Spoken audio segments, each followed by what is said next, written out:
In this video, you will see how to convert capital letter to small letters in Word document in one click. As you can see, I have converted this paragraph which has all capital letters to small letters like this.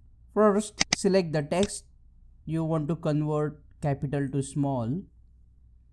After selecting, under the Home tab, you will see here the option of change case. Click on this downward arrow to explore the menu, and you will see the second option, lowercase, which means all the capital letters will be converted to small letters.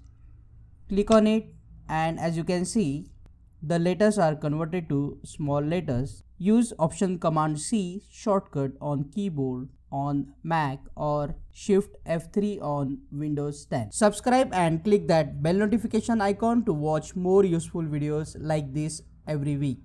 See you again in the next videos.